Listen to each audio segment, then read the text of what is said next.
Pada tanggal 29 Juni 1965, sebuah penangkapan terjadi di Jakarta. Ini bukan operasi militer penangkapan mata-mata asing, bukan pula penggerebekan gembong kriminal. Yang ditangkap malam itu adalah 4 orang pemuda, idola remaja. Kejahatan mereka tidak ada senjata api, tidak ada rencana makar. Barang bukti yang memberatkan mereka malam itu hanyalah alat musik.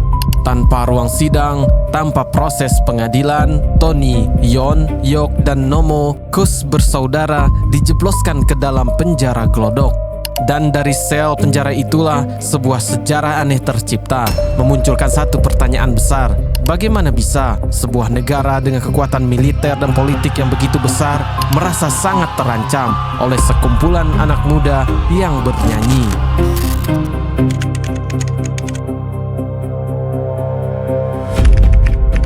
Kalau mereka bukan penjahat, mengapa mereka ditangkap?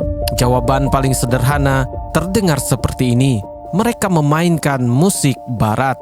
Tapi penjelasan itu justru menimbulkan sebuah pertanyaan baru. Kalau hanya karena memainkan lagu barat, mengapa ribuan remaja lain tidak ikut di penjara? Mengapa justru Kus bersaudara? Untuk menemukan jawabannya, kita harus melihat Indonesia tahun 1965, bukan dari panggung musik, tetapi dari meja para pengambil keputusan. Ini adalah masa ketika politik masuk ke hampir semua ruang kehidupan, ekonomi, pendidikan, pers, hingga kesenian. Di tengah perang dingin, budaya bukan lagi dianggap sekedar hiburan, ia dipandang sebagai bagian dari pertarungan ideologi. Di satu sisi, ada Amerika Serikat beserta pengaruh budaya populernya. Di sisi lain, ada Uni Soviet dan Republik Rakyat Tiongkok dengan visi politik yang berbeda. Indonesia berusaha menentukan jalannya sendiri, tetapi arus budaya dunia tetap masuk. Musik menjadi salah satu jalurnya, bukan karena liriknya, tetapi karena gaya hidup yang ikut dibawanya. Anak-anak muda melihatnya sebagai tren, sebagian pejabat melihatnya sebagai simbol pengaruh barat. Dan ketika simbol dianggap berbahaya, musik berhenti menjadi sekedar musik. Disinilah muncul sebuah istilah yang kemudian sangat terkenal.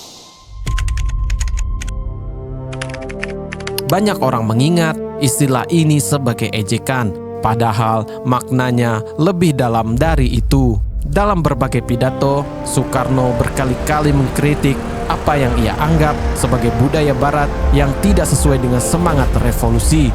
Musik rock and roll dan gaya The Beatles menjadi salah satu contoh yang sering dikaitkan dengan kritik tersebut.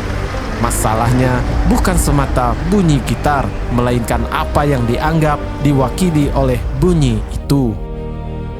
Dua kelompok melihat hal yang sama. Yang satu melihat hiburan, yang lain melihat pengaruh politik. Itulah benturan yang mulai terbentuk.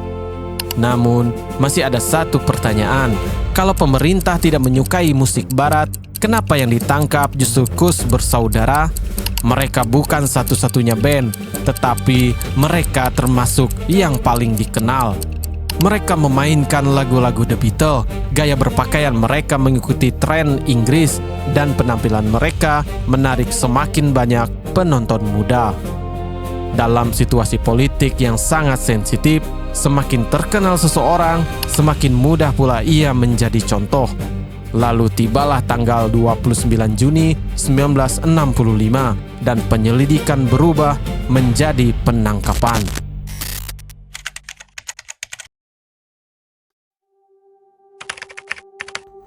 29 Juni 1965, setelah berbulan-bulan pemerintah menyerukan kewaspadaan terhadap pengaruh budaya barat, giliran sebuah band yang merasakan dampaknya secara langsung.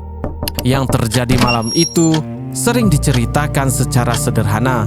Kus bersaudara ditangkap karena memainkan lagu-lagu The Beatles. Tetapi ketika berbagai kesaksian dan catatan sejarah dibandingkan, peristiwanya ternyata lebih rumit. Mereka telah beberapa kali tampil membawakan lagu-lagu barat di tengah situasi politik yang semakin sensitif. Penampilan semacam itu semakin mudah dibaca sebagai bentuk pembangkangan terhadap arah kebudayaan yang sedang didorong negara.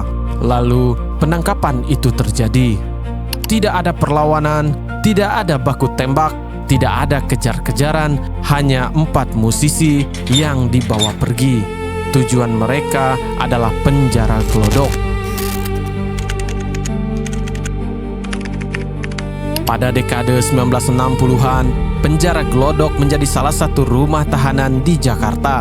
Tempat ini menampung berbagai jenis tahanan, mulai dari perkara pidana hingga mereka yang tersangkut kasus-kasus yang berkaitan dengan situasi politik pada saat itu. Disinilah Kus Bersaudara menghabiskan sekitar 3 bulan. Hari-hari yang sebelumnya diisi latihan musik berubah menjadi rutinitas di balik jeruji.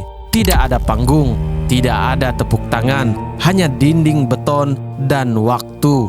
Apa yang mereka lakukan selama di penjara? Apa musik benar-benar berhenti? Dari berbagai wawancara yang diberikan anggota Kus Plus bertahun-tahun kemudian, muncul cerita yang hampir selalu sama. Musik tetap hidup, tanpa instrumen, tanpa panggung, mereka tetap menyusun lagu, menghafal melodi, menjaga harmoni. Di balik jeruji, musik berubah fungsi, bukan lagi hiburan, tetapi cara untuk bertahan. Dari pengalaman itu lahir sebuah lagu, Di Dalam Bui. Bukan sebagai lagu protes, bukan pula pidato politik, melainkan catatan seorang musisi yang mendapati dirinya dipenjara karena sesuatu yang sebelumnya ia anggap biasa. Namun, kisah ini tidak berhenti di balik tembok penjara. Penangkapan itu segera menjadi pesan kepada sesama musisi, pesan kepada para penyelenggara pertunjukan, pesan kepada semua anak-anak muda bahwa musik ternyata bisa memiliki konsekuensi politik. Tidak semua orang berhenti memainkan musik barat, tetapi banyak yang menjadi lebih berhati-hati. Pilihan lagu, gaya berpakaian, bahkan tempat tampil, semuanya kini dipertimbangkan dengan lebih waspada. 4 orang di penjara, tetapi gema penangkapan itu terdengar jauh melampaui 4 orang tersebut. Sementara Kus Bersaudara masih berada di balik jeruji, Indonesia bergerak menuju salah satu titik balik terbesar dalam sejarahnya. Mereka belum mengetahuinya, tetapi ketika pintu penjara itu akhirnya dibuka, negara yang mereka temui di luar bukan lagi negara yang sama.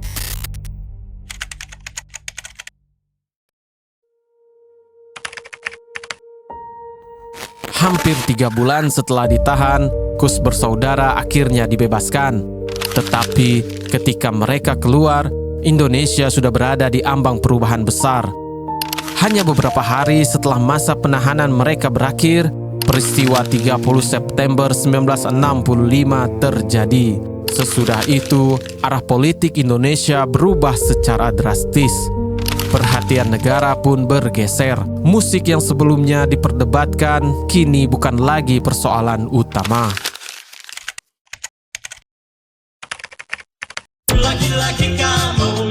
Yang menarik, mereka tidak berhenti bermusik.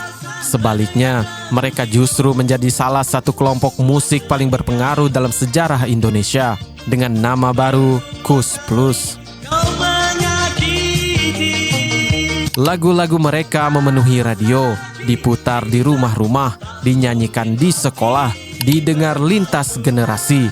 Band yang pernah dianggap membawa pengaruh asing perlahan menjadi bagian dari identitas musik Indonesia itu sendiri. Jadi, apakah Kus Bersaudara dipenjara semata-mata karena bermain gitar? Kalau melihat sejarah secara utuh, jawabannya tidak sesederhana itu. Mereka berada di titik ketika musik, politik, dan ketakutan terhadap pengaruh asing bertemu pada waktu yang sama. Musik hanyalah salah satu bagian dari cerita, namun pada masa itu, bagian itu cukup untuk membuat 4 musisi kehilangan kebebasan mereka.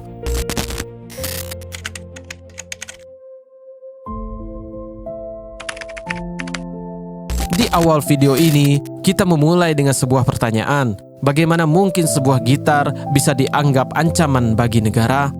Setelah menelusuri arsip, pidato, dan perjalanan Kus Bersaudara, jawabannya ternyata tidak sesederhana musik. Yang dipersoalkan saat itu bukan hanya lagu, tetapi makna yang diletakkan pada lagu tersebut. Hari ini, hampir tidak ada yang menganggap gitar sebagai ancaman bagi negara. Musik barat, musik Indonesia, semuanya hidup berdampingan. Dan justru karena itulah kisah ini penting untuk diingat. Bukan untuk menemukan siapa yang benar atau siapa yang salah, melainkan untuk mengingat bahwa hubungan antara kekuasaan dan kebudayaan tidak pernah sesederhana yang dilihat. Mungkin itulah ironi terbesar dari kisah ini. Musik yang pernah dicurigai tidak cukup Indonesia, justru kemudian menjadi soundtrack bagi jutaan orang Indonesia. Dan mungkin itulah alasan mengapa sejarah seperti ini masih layak untuk diceritakan.